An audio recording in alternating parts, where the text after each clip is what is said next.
Ok, donc bonjour à tous. Aujourd'hui, on va faire une petite review de la Moser, donc une machine hybride entre coil et rota qui est fabriquée par un Italien. Donc, ce sera la première vidéo de cette page. Je suis un petit peu désolé, je serai pas très à l'aise parce que j'aime pas les podcasts et puis c'est vraiment dans le but de parler matos. C'est pas un but de mise en avant de moi en tant que tatoueur ou quoi que ce soit. Donc, je veux pas que ça soit mal pris. Je pense pas apporter non plus une réponse universelle sur quelle machine est la meilleure, etc. J'ai un style de travail qui est le mien, vous avez un style de travail qui est le vôtre. C'est une vidéo qui s'adresse du coup plutôt aux professionnels, aux apprentis, à ceux qui aiment le tatou et le matériel et qui veulent en savoir plus sur les possibilités aujourd'hui d'un marché qui s'expand énormément. En termes de machines, on est vite perdu. On est sur une machine donc hybride avec un système de moteur latéral, donc il y en a beaucoup que ça rappellera les Dan Cubin. Il y en a beaucoup qui crieront au plagiat de Dan Cubin. Je sais pas si on peut parler de plagiat parce que c'est pas le premier, c'est pas le dernier à mettre un moteur en latéral. C'est lui qui a vraiment révolutionné le système et qui a vraiment poussé l'art de faire ces machines hybrides à la perfection pour beaucoup. Mais ça, c'est une tentative d'un Italien que je suis depuis quelques années, depuis qu'il a commencé en fait, avec ses premiers modèles qui ne fonctionnaient pas sur ce système qui ressemble effectivement plus avec la lamelle qui vient en contact du roulement au Dan Cubin. Il est parti sur un système à la base qui était plus avec un système en 8, un peu comme sur les Vlad Vlad Seawolf pour ceux qui connaissent, sauf que bah, c'était le même type de configuration mais transposé en latéral et avec un système de vis de contact. Bref. Du coup, on est sur une machine qui est très polyvalente en fait, qui peut vraiment un peu tout faire, mais qui est puissante. Voilà, si par exemple certains connaissent des modèles plus classiques, type Xion de chez Spectra, sur la Spectra on a un moteur de 6 watts, ça cartonne déjà bien. Là on est sur un moteur de 13 watts, alors après il y a tout un tas de moteurs différents, mais je peux vous dire que ça envoie sévère, la machine est compatible cartouche et aiguille traditionnelle. Donc moi là ici j'ai opté pour un manchon de The Rotary Tattoo Company, donc je vous mettrai les liens, c'est des manchons qui sont faits sur mesure en Angleterre, qui sont vraiment avec un diamètre de 40 à 42 mm, donc réglable du coup avec un système de clics comme les Dark Lab et à peu près tous les manchons actuels. Voilà, donc ils sont bien lourds, ça permet pour une machine comme ça qui n'est pas trop lourde mais qui a un petit peu de poids de contrebalancer, donc on voit que... Alors je fais souvent ça, voilà, je regarde si l'équilibre est bon. Enfin, avoir pas une machine qui penche trop en arrière, c'est toujours plus agréable d'avoir, quand on trace, un petit peu de poids en avant pour avoir un petit peu de pression sur la peau. Et personnellement, je trouve que c'est un avantage en tracé. C'est donc livré dans une petite boîte en carton comme ceci, avec un petit papier avec la date de fabrication et le modèle. Donc ici on est sur la XLC parce qu'elle est réglée pour les cartouches, mais c'est l'équivalent de la XL, voilà, avec un réglage différent en fait. Et donc la spécification du moteur, en cas où il y a un souci, pour pouvoir la renvoyer en réparation, ce qui est très bien. Le service déjà client, ce qui est une chose importante en achetant une bécane, est vraiment très bien. Je dois payer pour le dire, voilà, mais la personne qui s'en occupe seule. Les fabriques, les graves, hein, vous avez pu voir un peu tous les détails, celle-ci est relativement simple. Il a des modèles plus gravés, etc. Ça influe aussi sur le prix de la machine. Il fait tout seul, voilà, de la gestion des commandes, etc. Donc il y a peu de stock. Elles sont assez difficiles à avoir, mais elles sont dans des prix qui sont abordables. Donc un modèle comme celle-ci sort à 450 euros et il y a une quinzaine d'euros, il me semble, de frais de port en envoi sécurisé depuis l'Italie, voilà, pour la France. Donc, pour parler un peu technique, donc du coup on a dit un petit moteur de 13 watts qui cartonne bien sur le côté. D'origine elle est montée avec une connectique en clip cord, voilà, qui est ici, et la prise négative dans la partie cadre. Et moi je me suis permis d'ajouter un RCA de chez Bavarian Irons, du coup, que j'ai pris sur Killer Ink pour ceux que ça intéresse. Je pourrais éventuellement montrer aussi comment les installer sur différents types de bécanes ainsi. Parce que j'ai une préférence pour le RCA tout simplement et que ça me permet de vite switcher d'une machine à l'autre quand j'ai besoin d'en brancher plusieurs. Bien que honnêtement, quand je travaille avec cette machine, généralement je ne sors que celle-là. Voilà. Donc Pour le système de fonctionnement, on y revient. Vous avez ici donc le moteur. Une fois l'arrivée d'électricité envoyée, le moteur va tourner. Voilà, c'est le double système rotatif, voilà, le mélange hybride.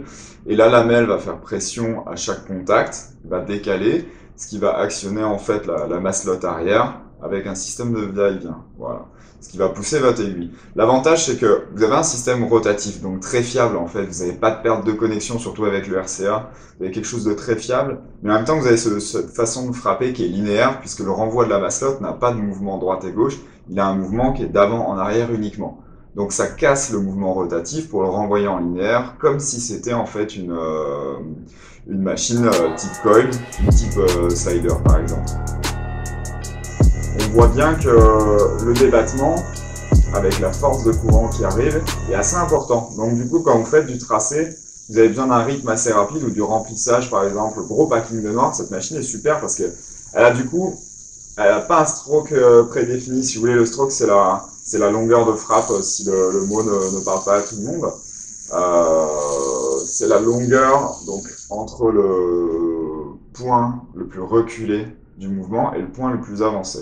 Donc par exemple une Cheyenne ou toute machine standard, ça tourne entre 3.2 et 3.5. Les machines qui sont plus typées Lightning, on voit du 4, du 4.2 chez Vladblad, et là en dernier avec la Wand, le dernier pen de chez Bishop, on est monté à 5. Et apparemment c'est très cool, j'ai pas eu l'occasion de tester.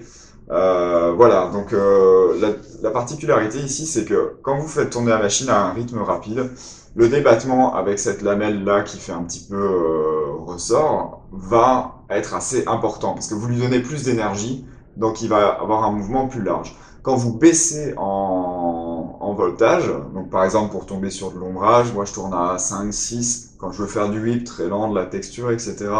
Et ben le mouvement a moins d'énergie, donc la lamelle se courbe moins et vous avez un stroke qui est plus faible.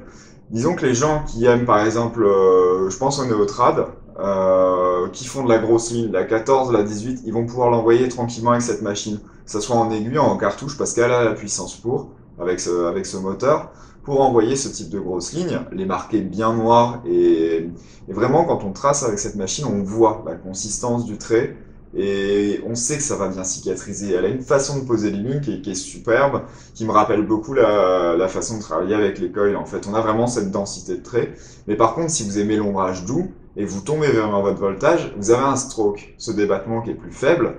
Donc une tendance à marquer les coups qui est moins importante. Pour peu que vous y coupliez avec une petite sortie d'aiguille, vous pouvez facilement faire des ombrages vraiment doux et vraiment dégradés, travailler vos couleurs sans aucun problème malgré la puissance de la machine. Si au contraire vous voulez du dot et du whip, vous vous mettez sur un entre-deux et avec un mouvement de poignet rapide, vous pouvez aussi. Voilà.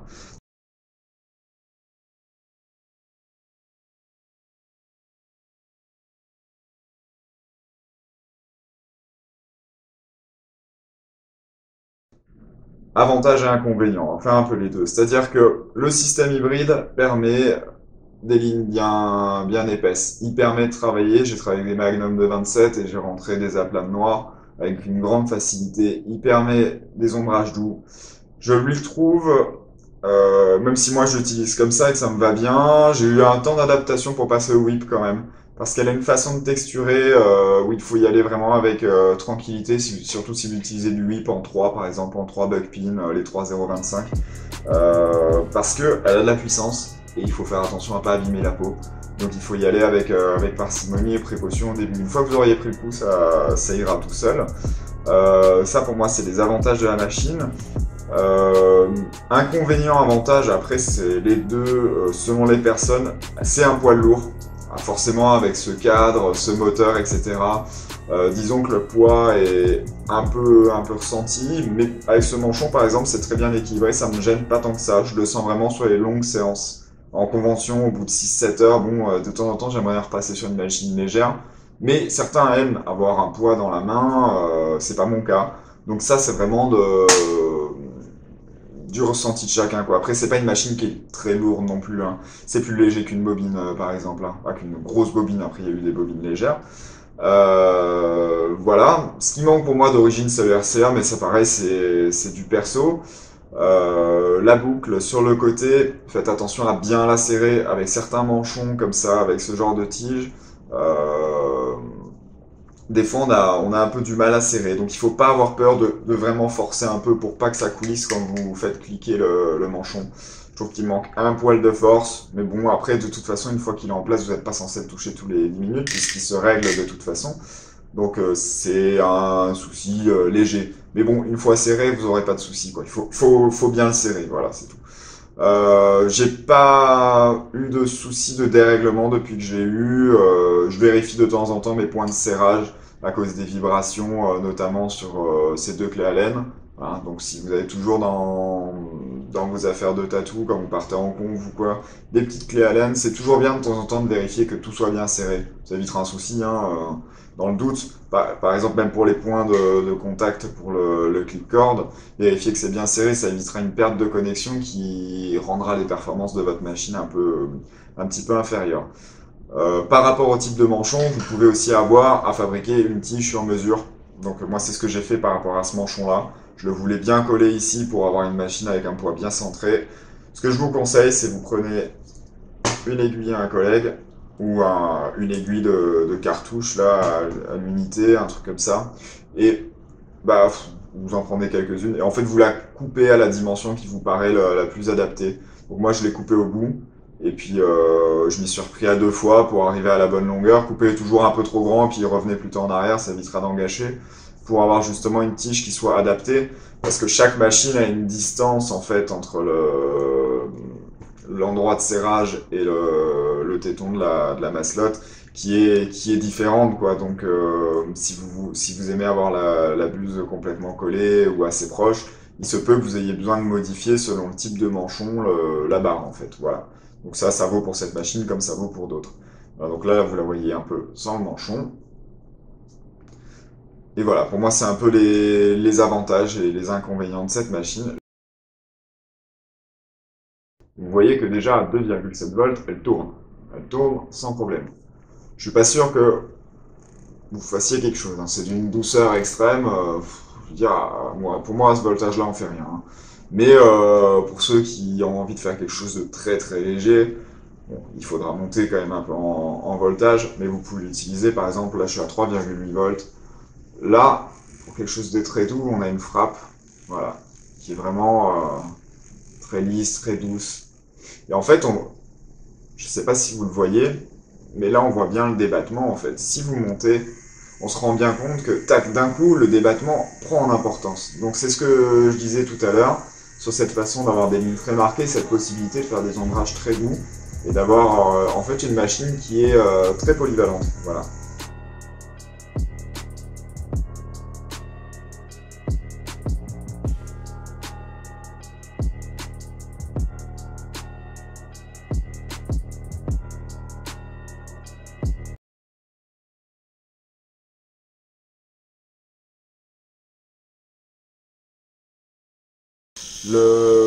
L'inconvénient de ce type de machine avec des moteurs en latéraux pour moi, c'est le moteur souvent parce que dans certains mouvements, quand vous allez vouloir incliner la machine, etc., vous risquez de vous mettre contre la peau, etc. C'est quand même mieux, à mon sens, sans le clip-cord, parce que si vous imaginez le clip-cord encore pendant en dessous, vous rajoutez cette distance par rapport à la peau, où là vous bloqueriez contre la peau, ce qui vous donne quand même tout un tas d'angles assez réduits. Et si on veut basculer par exemple la machine pour changer de côté, il faut vraiment, c'est pas évident quoi. Je veux dire, bon, je bosse aussi avec des pens, donc forcément le pen je peux le tourner dans tous les sens, c'est très pratique. Mais j'ai eu des machines de ce calibre qui sont plus faciles à adapter quoi. Alors après, en sens inverse, ça se tient très bien. En sens classique, elle se tient très bien, mais c'est vrai que c'est pas une machine que vous allez pouvoir incliner facilement sous tous les angles si vous aimez bosser un peu dans tous les sens, quoi. De par sa forme et sa fonction, c'est pas la plus pratique pour ça.